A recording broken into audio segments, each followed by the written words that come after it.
Matt ist zurück und ist mit 36 mit Powerlifting so stark geworden, wie er noch nie in seinem ganzen Leben war. Lass uns direkt ins Video springen. How I got the strongest I've ever been at 36 years old. Hab noch ein Jahr, Leute, ja.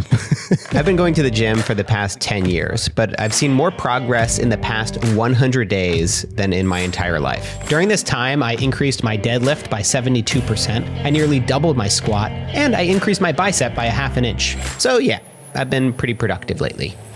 Die Aufnahme triggert mich immer noch. Jemand hat mir geschrieben, er hat einfach so lange da gewartet, bis er reinlaufen konnte und das Flugzeug oben lang fliegen konnte, hier oben. So yeah, I've been pretty productive. Da war so eine Linie. Habt ihr die gesehen? Das ist für mich immer noch CGI, Boys. I recently uploaded a 28-minute documentary following my first... Auf das Video haben wir ja auch reagiert, vor 2 Wochen oder so, Leute. Und ich kann euch wirklich nur empfehlen, es unbedingt zu gucken. Wenn ihr Powerlifting macht, Krafttraining macht, ist wirklich ein Video, was ihr nicht verpassen solltet. Ich habe sogar ein paar Tränchen vergossen. Matt macht wirklich richtig gute Videos und sein Eintauchen in Powerlifting zum ersten Mal hat mich wirklich tief berührt und die Videos sind wirklich gut und aus dem Grund reagieren wir jetzt eben auch auf das Follow-up von ihm. First 100 days of powerlifting, culminating with my first ever competition. And in this video, I want to share 9 of the biggest lessons I've had and what you can take away from it if you want to get stronger, build more muscle, or just pick up a consistent fitness practice. This video is sponsored by my friends over at Squarespace. Later, I'll show you one of the biggest projects that I've ever worked on their platform. Okay, lesson number 1, set a big f***ing goal. In the beginning, I was just gonna do powerlifting for 100 days. That alone would have been just fine. But a few people mentioned to me that I should sign up for a comp. And my only thought was, what the hell is a comp? I didn't really know much about powerlifting in the beginning. I just thought it was a style of lifting at the gym. What I came to realize was that it's an actual sport in and of itself that combines your total 1 rep max for your squat, bench press, and deadlift. And when I looked into what competitions actually look like, well, it scared the hell out of me. So naturally, I decided to sign up for one. It's really not that hard to find other similar fitness milestones or goals. Tough Mudders, Spartan races, triathlons, and marathons all work to motivate people into action and for a couple reasons. First, they come built in with a deadline.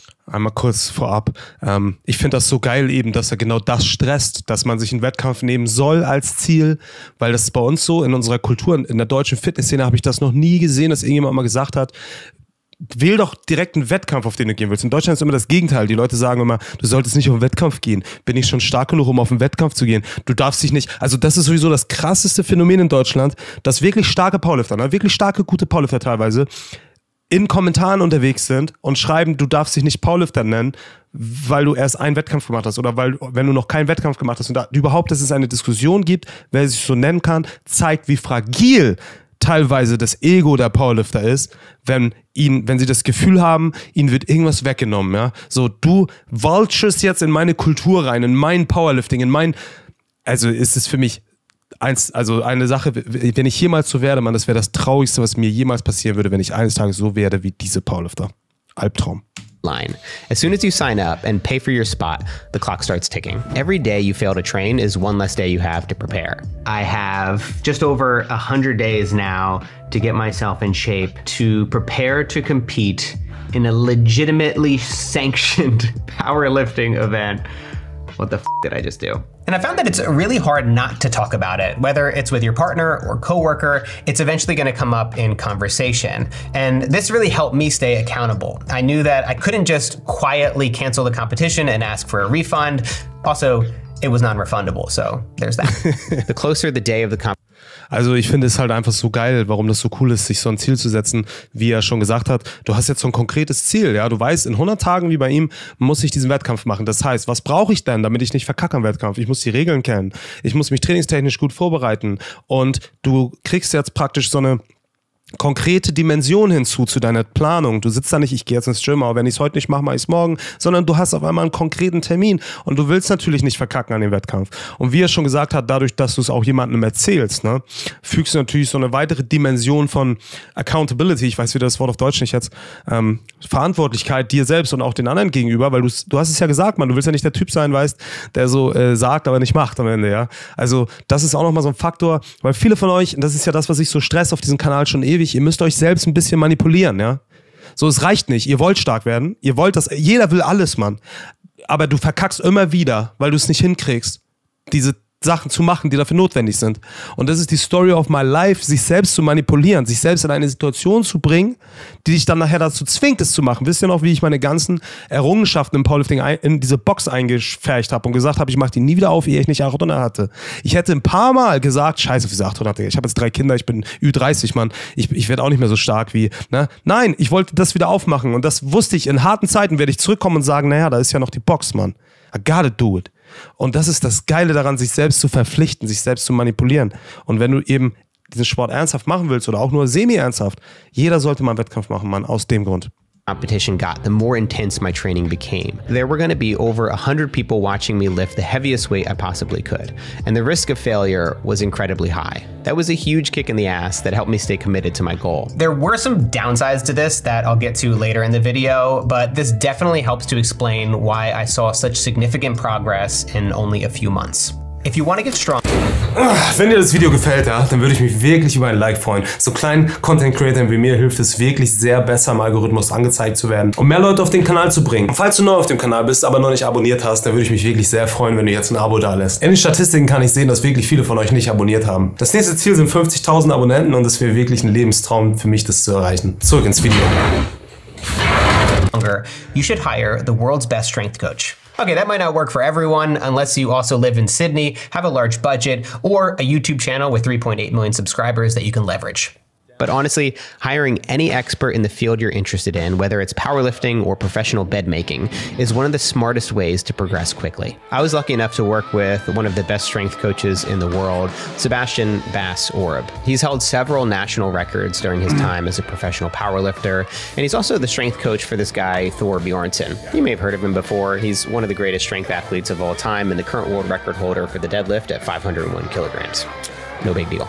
I have never hired a personal trainer or coach before. I've definitely always relied on the DIY approach, but in our very first session together, I saw the benefit. He gave me live feedback on my form, critiqued my lifts, and helped talk me through each set as I was doing them. Come under the barbell, place it on the rear delts, elbows back, and also wo ich das gerade sehe, als jemand, der ja auch Technik-Coachings anbietet, auch wenn ich nicht online coach oder so, also ich coache keine Powerlifter mehr, das habe ich gemacht, aber mache ich nicht mehr. So eine Technik-Session, wie er das gerade hier ja bei dem Australian Strength Coach da hatte, ne, kann einen so krassen Einfluss für dein ganzes Leben haben, weil du denkst jetzt so, naja, ich kann mir das doch alles auch zusammen googeln. Ja, machst du doch schon seit Jahren, bist doch trotzdem scheiße. Weißt du, weil du traust dir nicht. Die meisten Leute trauen sich selbst nicht. Die meisten Leute auch bei mir kommen ins Technik-Coaching, sind schon relativ gut, aber sie sind mit ihrer Technik so fragil in ihrem Selbstbild, dass sie glauben, naja, ich glaube, ich mache hier, ich habe ja auch mal weitergestanden, war das vielleicht richtig passiert? Und ich so, Digga, du beugst gut, Mann, was ist los mit dir? So, und hier sind mal ein paar Sachen noch, die dich noch besser machen und sofort kommen PRs, Mann. Einfach zum einen, weil du dieses Selbstbewusstsein kriegen kannst, zum anderen, weil du halt wirklich direkt fragen kannst. Du kannst alles direkt erfragen. Hier bin ich mir unsicher. Pascal, kannst du noch mal gucken? Stehe ich nicht vielleicht doch ein bisschen zu weit? Können wir nicht noch mal? Und dann können wir in direkten Feedback daran arbeiten, ja. Also wenn ihr nochmal Bock drauf habt, ich mache das nur in Flensburg, also wenn ihr Lust drauf habt, wie gesagt, müsst ihr nach Flensburg kommen, aber 90 Minuten mit mir kosten Punkt aktuell 150 € und wir machen ein Technik-Coaching einfach, gehen einmal alles durch und dann ist das abgeklärt, so easy, ja, schreibt mir einfach eine E-Mail, wenn ihr Bock drauf habt und Termine sind jetzt relativ rar über den Sommer, Leute, weil ich mache es halt nicht so viel so über den Sommer und ja, meldet euch. Shoulder blades down. Yep. All those muscles are nice and engaged. Take a big breath to brace. Good. One step back to clear the rack, side, side. Good. Let's try and stand very slightly wider. Yeah, I like that. Okay, that's going to allow for more strength potentially. Okay, now, looking straight ahead, tuck that chin, take a massive breath, hold it. Good. Push the knees out in the same direction as the toes and stand. Great. Tuck your chin, you're looking up a little bit too much. Good. The result?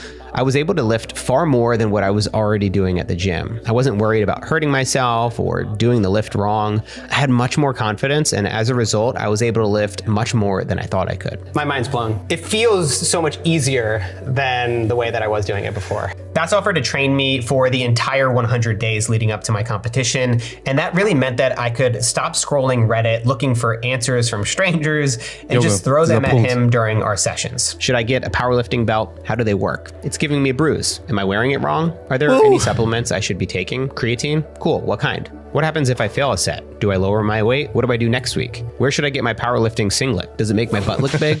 Okay, yeah, you're right. That's not cool. Honestly, I'm surprised I didn't annoy him so much that he fired me as a client. Every week, I threw every question I had at him. And because he's a pro, he had already spent the past 20 years thinking about each one. So my advice is to find an expert that you trust and work with them as much as you can, whether that's 1 day per week or 1 day per month.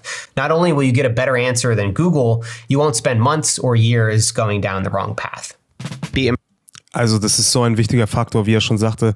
Ich musste für meine Tipps nicht immer auf Reddit googeln, ja. Und viele von euch sind natürlich auf Instagram oder so unterwegs und suchen Tipps. Aber das Ding ist, dadurch, dass du, oder wenn du auf Instagram gesehen werden willst, musst du eigentlich nur laut schreien und Content steht meistens so hinten an und die Videos sollen immer besser aussehen. So richtig guten, richtig deepen Content bekommt ihr gar nicht mehr, ja. Auch wenig bei mir, bin ich ehrlich, weil es einfach das Format nicht hergibt. Bei mir ist es YouTube, Leute. Ihr könnt euch YouTube-Videos anschauen. Und ich gehe da wirklich in vielen Dingen immer sehr tief ins Detail. Aber die meisten sind so krass verunsichert, eben weil sie durch Social Media so sehen, mach doch mal dies, probier doch mal das, du fühlst dich doof, dann probier doch mal das. Und diese Leute schaden dem Sport mit diesem Content so viel mehr, ja. Und sie checken es, glaube ich, gar nicht. Sie wollen damit ja Klienten gewinnen. Die wollen ja auf deine Unsicherheit ihr Coaching verkaufen. Und das tut mir immer so weh, weil das praktisch die Leute fischt in eine falsche Richtung, um sie dann wieder abzuholen. Das heißt, wir haben dasselbe wie bei der Supplement-Szene. Es werden Probleme kreiert und dann wird der Coach als Lösung darauf angeboten. Weißt? Und das ist halt, es ist schwierig, Leute. Es ist ein Teil des Games, ich weiß, aber es ist einfach schwierig. Ich check's nicht. Als jemand, der wirklich schon lange versucht, ganzheitlich Probleme zu lösen und wirklich auf YouTube Videoreihen gemacht hat zu diesen Themen. Wenn du dir das alles anguckst, ich weiß, die Leute haben auch nicht so viel Zeit dafür, ist mir klar, aber so, ich suche mir hier Tipps und da Tipps, Leute, verkackt euch so krass. Nehmt euch ein Trainingsprogramm oder einen Trainingsplan oder irgendwie eine Infoart, ein E-Book oder so, fetzt das durch und haltet dran fest und guckt nicht immer auf die andere Seite. Drüben ist das Gras immer grüner auf der anderen Seite, weißt? Deswegen guck gar nicht erst rüber am besten. Mach dein Ding so richtig stur. Bestenfalls natürlich mit einem guten Coach als Hilfe. Wollen die meisten nicht haben. Holt euch ein gutes Trainingsprogramm als Hilfe und dann haltet ihr einfach daran fest, was da steht und kommt nicht in diese negativen Gedankenspirale. Aber das war jetzt vielleicht doch eine RP3, nur eine Reps in Reserve 3, sollte aber eine 2 sein. Was ist denn, wenn ich das jetzt doch nicht, werde ich dann schlecht, manipuliere ich dann mein ganzes... So funktioniert das nicht, Leute. Abweichen ist ein Teil des Prozesses. Etwas nicht richtig machen ist ein Teil des Prozesses. Das gehört genauso dazu, ja, wie eben auch das am Ende stärker werden oder auch mal failen oder so. Du kannst gar nicht kaputt machen, solange du hingehst und versuchst. Imperfectly consistent. I have to admit, this one goes against my own basic instinct. When I looked at my program on day one, I thought to myself, I'm not gonna... Also der Punkt, imperfectly consistent, ne? Wichtig ist, dass du konsistent bist mit deinem Training, immer wieder hingehst und nicht, dass der einzelne Tag perfekt ist. Der einzelne Tag kann scheiße sonst wie perfekt sein, Digga. Wenn du nicht regelmäßig hingehst, ist egal. Ja? Und wenn du regelmäßig hingehst, aber imperfekte Tage hast, Tage, an denen du mal verkackst und Fehler machst, ja, ist das völlig normal. Das ist der Prozess, stärker zu werden.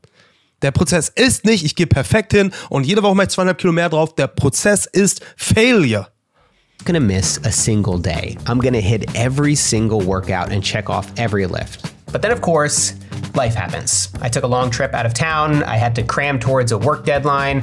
I stayed up all night with my newborn. Probably shouldn't keep a baby up that late. Now there might have been a time in the past when I was able to... Fühle ich habe 3 Kinder, Leute, wer mich jetzt noch nicht so viel verfolgt. Fühle ich. to power through and live up to my regular perfectionist standards. But since I've become a dad, I just don't have the same flexibility that I once did. If I took my old all or nothing approach, I'd end up with a lot of nothing. As Bass told me when he walked me through my program for the first time, there's optimal. Ohne Spaß, Leute, das ist auch für mich aktuell so mit das größte Problem, das kennt ihr ja auch auf meinem Kanal.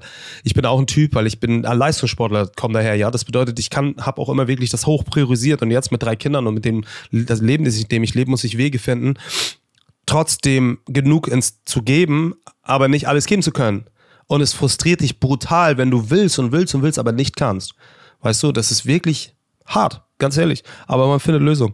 Und man muss damit leben, dass man eben nicht mal in Monaten, nicht mal, ich weiß gar nicht, Leute, ich habe es im letzten Video auch schon gesagt, es ist immer ein bisschen assi, wenn ich das sage, weil ich weiß, andere Leute haben ihre anderen Probleme, aber ich check halt nicht, wie andere Leute, die keine Kinder haben, das auch nicht hinkriegen. So, wie zur Hölle kriegt man das nicht hin? So, ich check's nicht.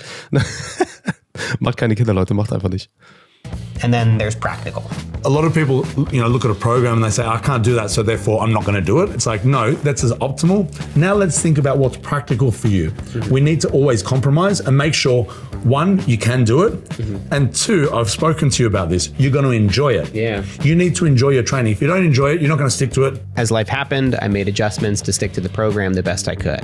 That meant sometimes I'd only train 3 days a week instead of the prescribed 4. While on vacation, I had to use my hotel's shitty gym equipment. And sometimes I had to cut my workout short if I had an urgent work deadline to hit, or if I was exhausted from being up with my son all night. As I moved from one imperfect workout to the next, I continued to make imperfect progress toward my goal. I didn't let small setbacks deter me, and I saw far more growth than I would have if I let perfectionism hold me back. On the technical side of things, one piece of the lifting puzzle that helped me build strength very quickly is something called. Ich dachte, jemand kommt hier rein. Ich kann es nur noch nicht genug unterstützen. Man neigt dazu, wirklich schnell den Kopf in den Sand zu stecken, wenn man merkt, ich kann jetzt nicht perfekt festhalten an dem, was ich vorhabe. Und da muss man lernen, nein, es ist besser, wenn ich das gebe, was ich geben kann, als dass ich gar nichts gebe. Progressive overload.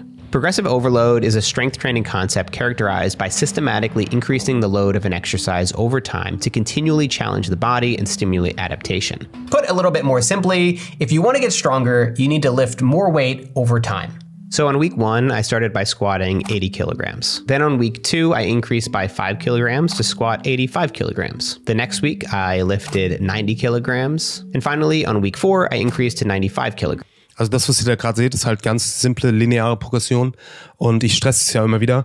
Wenn du einen Trainingsplan hast von deinem Lieblingsinfluencer und da steht halt nur drinne, mach 4x5, Kniebeugen zu Reps Reserve 2, mehr nicht.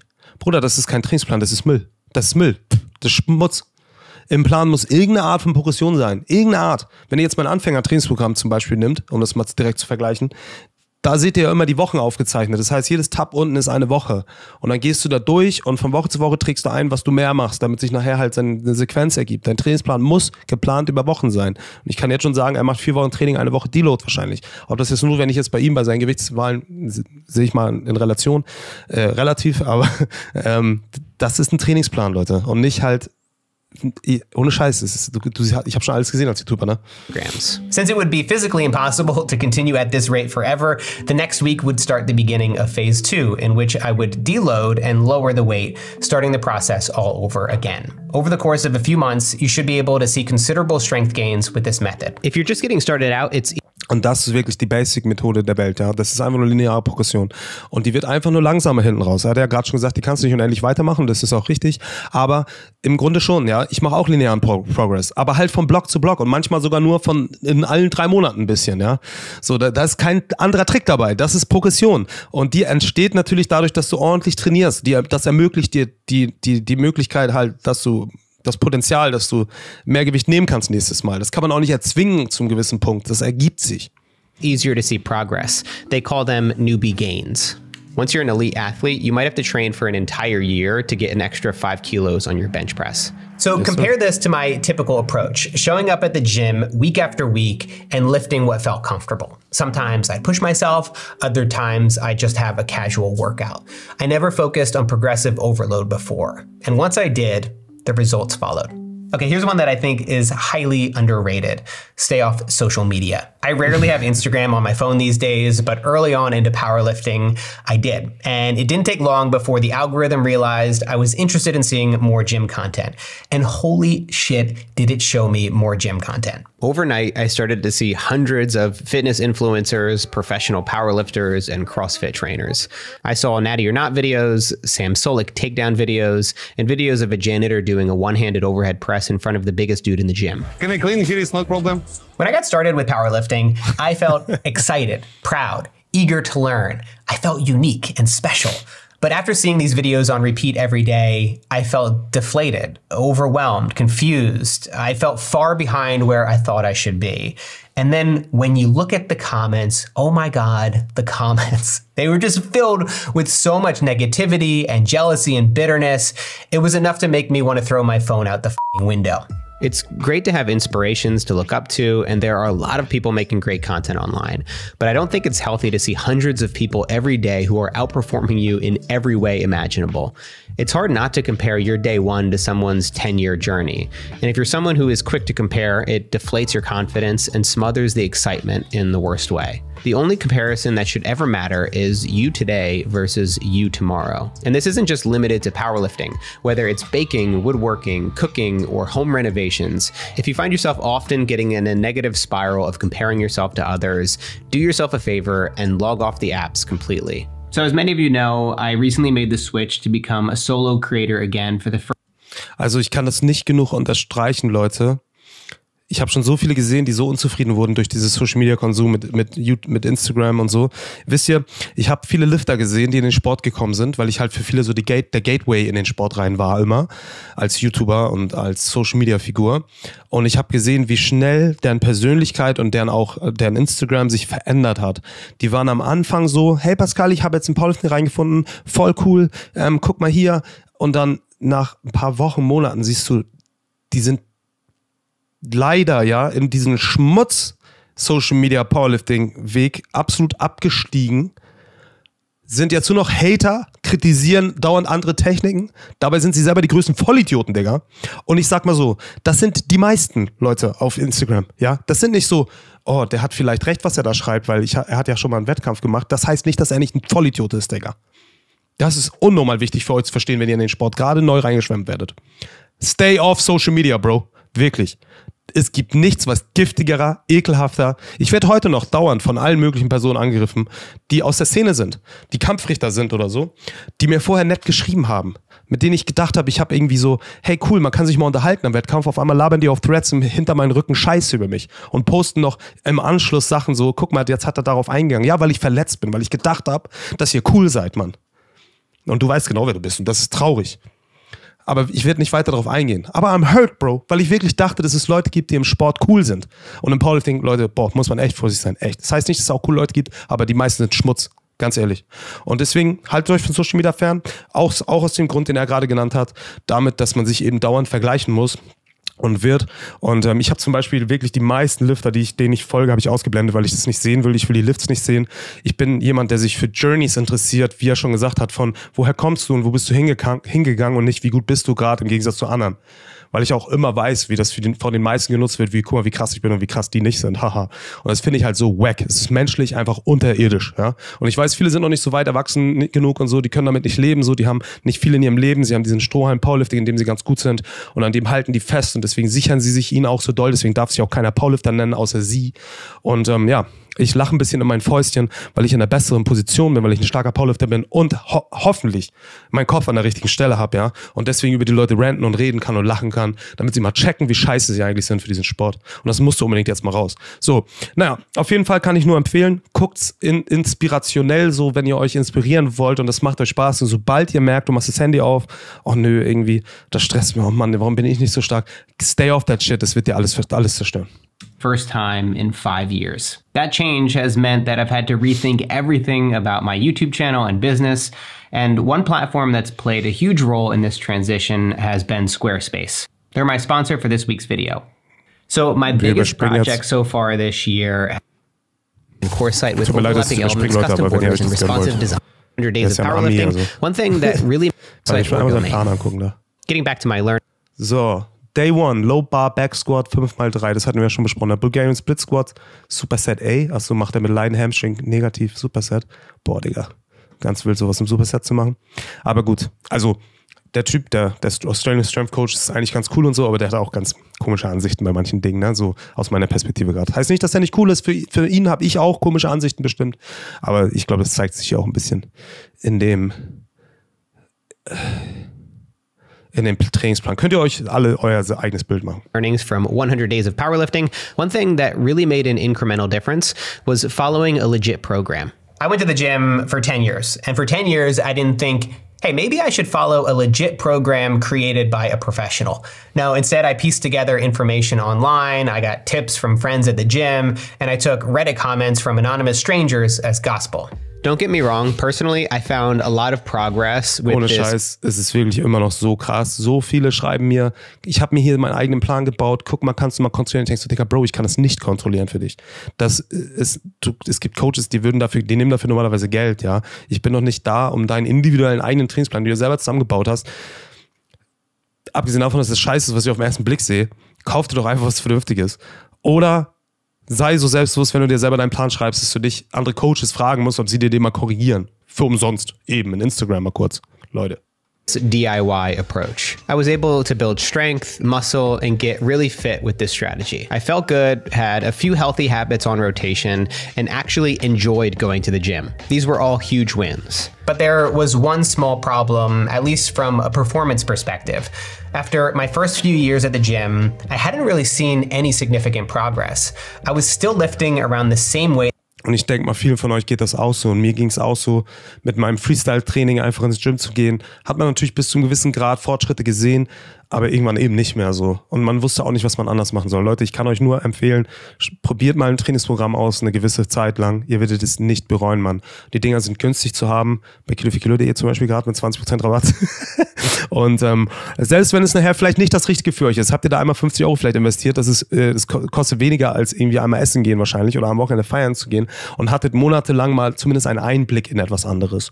Und hattet vielleicht einen neuen Spaß im Training. Und habt mal eine Struktur kennengelernt und so, ne? Und hab mal im Hintergrund ein bisschen gucken können, wie das so gemacht ist. Also auch aus dem Grund schon, Leute, ich kann es euch nicht genug stressen, Mann. Ich kann immer noch nicht verstehen, warum es in Deutschland immer noch nicht so angekommen ist und die Leute hier immer noch dafür wirklich 0 Geld ausgeben wollen, während sie halt 50 € für ein Supplement ausgeben, für ein einziges, ja. Wovon sie 10 Tage Protein laden können, so.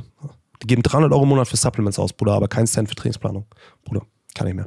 Weight that I had, and I still had pretty much the same build. Obviously, some of this can be explained by slow periods and extended time away from the gym, but now I realize it's largely because I wasn't following a legit program. And by legit, I mean one that was developed by an expert with a track record to prove it. Bass set me up with a program on day one that was much more structured than anything I'd followed before. Although I'm a powerlifter, I don't train my powerlifters like typical powerlifters. We place equal emphasis on the muscles of the front of the body to the muscles of the back of the body. Okay, so we talk about... Ich glaube, das ist so, jetzt sage ich mal ganz ehrlich, ich glaube, das ist so sein Marketing-Ding, weil er ist ja voll Mainstream, ne? Also er ist ja wirklich riesig in Australien oder wo auch immer er herkommt. Und ich glaube, sein Punkt ist halt so, weil mit konventionellen Powerlifting-Training, wie ich es zum Beispiel auch anbiete, kriegst du halt nicht den Mainstream, weil das ist denen zu Powerlifting-lastig. Deswegen hat er seine Pläne alle so umgebaut, um sagen zu können, ja, wir trainieren ja nicht so klassisch Powerlifting, weil wir wollen ja ganzheitlich denken und so, weißt du, das ist ein Marketing-Gag von ihm. So. Das ist halt ein cleverer Typ auf jeden Fall. Und wenn du mit Thor werben kannst als dein Trainee, dann solltest du natürlich gucken, dass du auch die Leute, die sind ja nicht Thor, ja, aber die wollen so werden, abholst mit dem richtigen Trainingsprogramm und mit denen, die kriegst du halt nicht mit so einem super geilen Trainingsprogramm, genau. Und ist auf jeden Fall was Sinn macht, Leute. Weil Training ist ja immer noch Training, also fit wär's ja trotzdem, ne? Ist vielleicht nicht mehr das Beste, wenn du purely Powerlifter bist, aber das sind ja eben viele auch gar nicht. A push-pull ratio of 1:1. So when we do our upper body sessions, you'll see the first exercise of ein Push-Pull-Ratio von 1:1 im Powerlifting sieht man wirklich selten so. Halte ich auch nicht für sinnvoll, aber halt für die Normalo kann man es machen, so safe, ne? the day is bench press, and we superset that with a pull exercise, which in this instance is a lat pull down. Before you pick a program for yourself, it's important to know what goal you Bench Press und Supersatz. Bench press, and we superset Powerlifting-Style Benchpress, also wir machen Powerlifting, Bankdrück und dann Lat Pulldown in Supersatz. Das ist halt, Bruder, für Powerlifting komplett absurd. Für Normalo, wenn du Bock drauf hast, kannst du machen, aber für Powerlifting wirklich sinnvoll stärker werden. Für so jemanden wie Matt funktioniert es perfekt, weil er halt wirklich noch am Anfang seiner Journey ist. Später macht das wirklich in meinen Augen keinen Sinn. Kann man machen, aber man kann halt vieles machen. Ja? Du kannst auch Handstände dazwischen machen. So. Das wird dich halt nicht stärker machen. Aber es ist effizient. Before you pick a program for yourself, it's important to know what goal you have in mind. Do you want to build muscle or strength? Since I wanted to build strength, and specifically strength as a powerlifter, that meant I was largely focusing... Übrigens, Leute, wie heißt das, wenn man so eine Meinung hat, die unpopular ist? Unpopular Opinion. Ihr solltet euch alle das Ziel setzen, stärker zu werden, weil der Rest und der gute Körper und die Muskeln dann folgen. Und wenn du dich darauf konzentrierst, die Muskeln aufzubauen, also hättest du auf Kraft Fokus gelegt, hättest du viel mehr Checkboxen richtig gemacht über Zeit, die auch Muskelaufbau hätten produziert. Ich weiß, viele von euch denken jetzt so, naja, Powerlifting ist ja, aber du kannst ja immer noch ein bisschen Bizeps-Curl hinzumachen und seitdem, was wir sonst im Powerlifting halt nicht so viel trainieren. Kannst du immer noch dazu machen. Völlig irrelevant. Hat auch gar nichts mit dem Programming zu tun. Könnt ihr einfach immer dazu machen. Völlig egal. Also, solange ihr nicht jeden Tag 30 Millionen den 8 Stunden Arm Day macht von Rich Perna bis. On my squat, bench press, and deadlift. If I was trying to get as big as possible in 100 days, I'd follow a very different program. Track everything from your calories to your... Ja, weiß ich nicht. Ist in meinen Augen falsch. Also zu sagen, würde ich so groß und muskulös wie möglich werden, würde ich ein anderes Programm folgen. Ich würde teilweise mehr Volumen in den Assistenzen machen, safe, das würde man mit ihm safe machen, aber sonst nicht viel anders. Ne?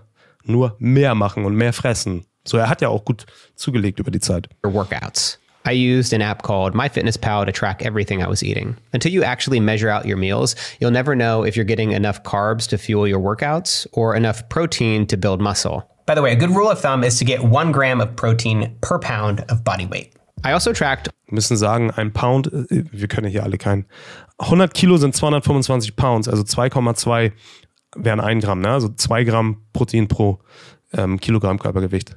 Seid ihr gut. All my workouts. I pulled each phase of my program into an app called Strong. You can create supersets, see what you lifted the last time you did the exercise, keep a detailed history of all workouts, and the most useful feature for me, it has a rest timer built in. So once I check off a set in the app, the rest timer automatically starts. This is one of my new favorite apps that I've been using, and I definitely recommend it to anyone who goes to the gym or follows a structured program. It's not free, but definitely worth it in my opinion. I will say, also an der Stelle, Leute, kann ich auch nochmal sagen, ihr habt ja Pascal Su als Creator auch in GYMKY. Ja? Und GYMKY ist eine App, die praktisch all das plus Ernährungstracking abdeckt für unter 10 Euro im Monat, Mann. Und du bekommst darin einen Trainingsplan, der es genauso wie alle meine anderen Trainingspläne auch in sich hat. Ja? Das bedeutet, wir haben eine Progression über Wochen, wir haben die entsprechende Übungsauswahl, wir haben die Anpassbarkeit. Also Frauen kriegen offensichtlich einen anderen Plan als Männer und so. Die basiert darauf, was du dort an Infos hinterlegst. Ja? Ist also immer noch, auch wenn ich weniger Werbung dafür letzte Zeit gemacht habe, eine extrem gute App, Mann, mit einer richtig guten Trainingspläne von mir da drin. Also wenn du sagst, ich bin ein Typ, der das eher in einer App haben will und alles in einem und das wirklich tracken will, ich bin ja sonst auch nicht so der heftigste Tracker, so in meinen Augen, ist das nicht so übertrieben wichtig, außer du empfindest das halt als wichtig. Dann, also ich fülle teilweise meine eigenen Spreadsheets gar nicht aus für meinen Coach und sage ihm einfach, was ich gemacht habe. Aber wenn ihr so seid, dann ist das absolut ein legitter Kauf. Da will ich euch nur noch mal empfehlen, findet ihr auch immer in der Beschreibung. Say that I did stop tracking my calories after a couple months. I found that it got too high maintenance for me to continue. Scanning a barcode or measuring almond milk before each meal was really annoying. But a couple months of tracking did help me a lot and gave me a solid grasp of what I was eating and how many calories I was taking in. And it was enough to help me be more intuitive with my eating going forward. You don't need to train to failure. One thing I've been told ever since I... Krass, das ist der Punkt, das hätte ich nicht gedacht. You don't need to train to failure. Kann man nicht, also als Powerlifter, für mich ist das mittlerweile so normal, dass Training bis Versagen so absurd für mich ist. Also kannst du machen, ne, immer, aber so, es ist halt für eine lange Trainingskarriere und für wirklich sinnvolles Training überhaupt nicht notwendig, überhaupt nicht so. Kannst du machen, aber überhaupt nicht notwendig. Und es wird ja immer noch so gestresst, als ohne Versagen keine Muskelaufbau. So Leute, I started going to the gym is the importance of going to failure. I was told that the last rep is the most important rep. And if you don't go to absolute failure, you might as well not even go to the gym at all. Of course, the perfectionist in me absolutely loved. Also wenn du gerade glaubst, ne, wenn du nicht ins Gym gehst und wirklich Muskelversagen erreichst, dann baust du keine Muskeln auf. Check yourself, Bro. Das ist unfassbar falsch. Eins der falschesten Annahmen, Mythen, die es im Krafttraining generell gibt. This idea, but in training with Bass, I learned that it's actually not as important as most people make it out to be. And most experts now agree that it's largely hype.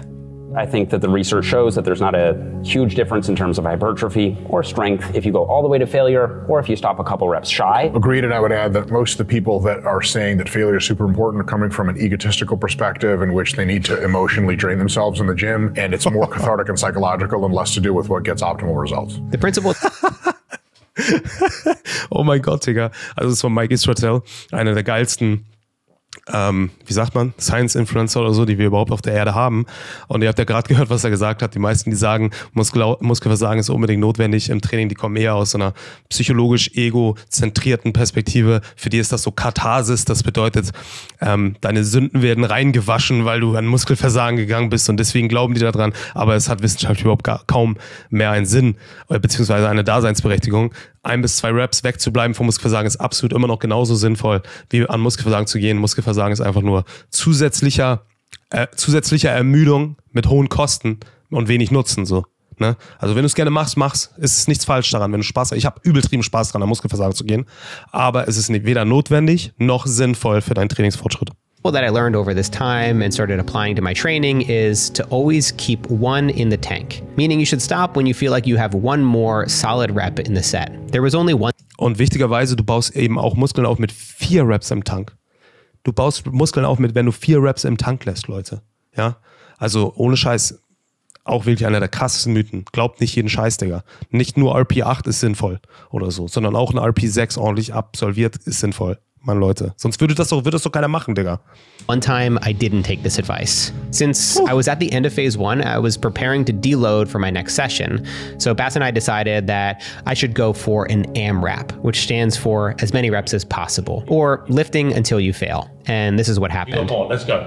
4, and again, 5. Ja, you got one more. Heels down. You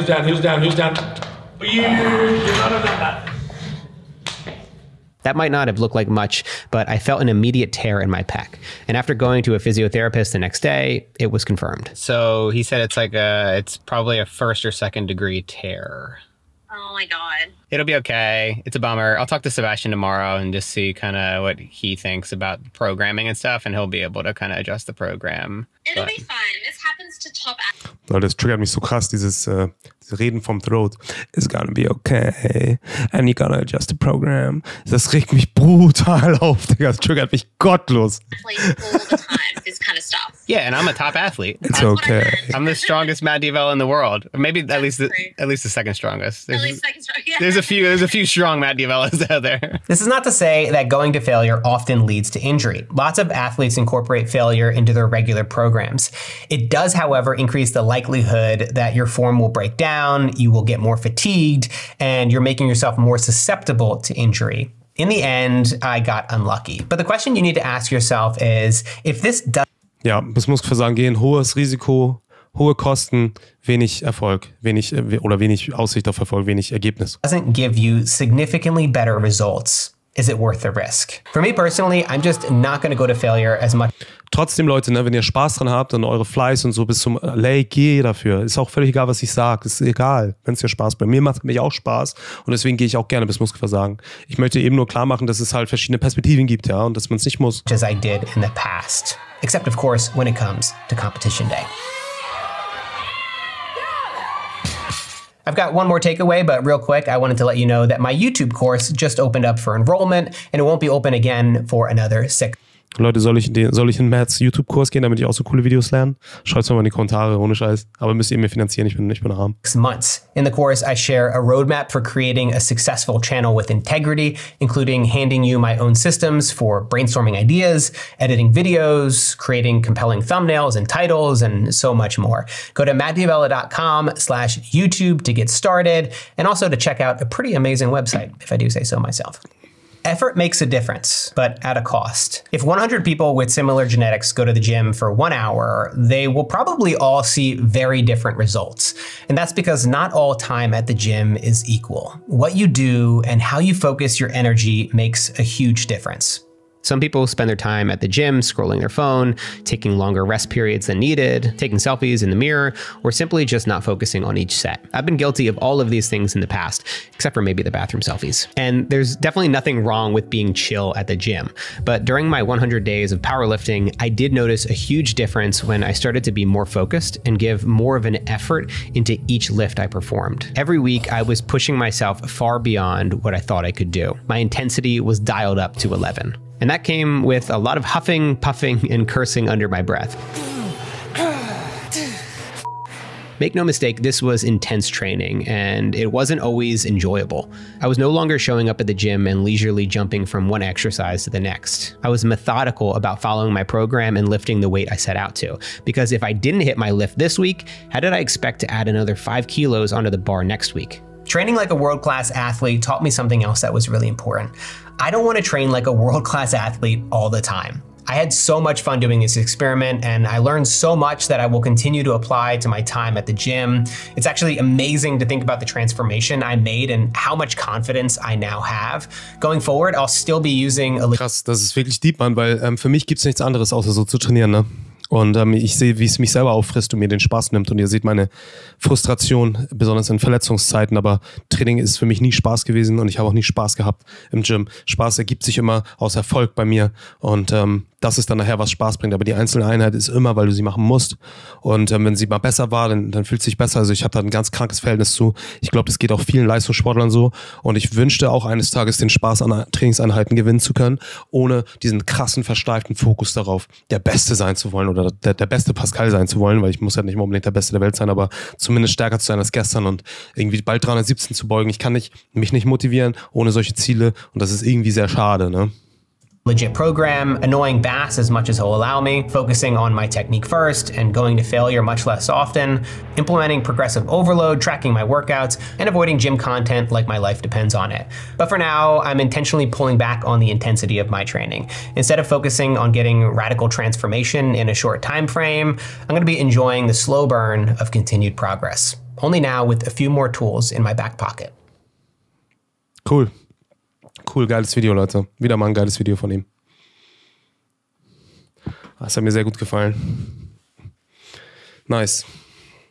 Das ist ein geiler Typ, man macht geile Videos. Ich wünschte, ich würde noch mehr Powerlifting von ihm sehen in Zukunft. Danke fürs Zuschauen, dass du ganz bis zum Ende dran geblieben bist. Es macht wirklich Spaß, die Videos von Matt anzuschauen. Einfach weil es so erfrischend ist, man mal so einen ganz anderen Blick auf diese Powerlifting-Bubble-Welt zu bekommen. Von einem Menschen, der halt relativ gesund und als normaler Mensch im Leben steht. Und so ein bisschen losgelöst ist von dieser Szene, die wir sonst haben. So ein erfrischendes, tolles Video. Es würde mich wirklich freuen, wenn du das mit deinen Freunden teilst. Den Kanal abonnierst, dem Video ein Like gibst. Und Pascal check dann raus. Wir sehen uns im nächsten Video. Peace, bro. Drop the mic.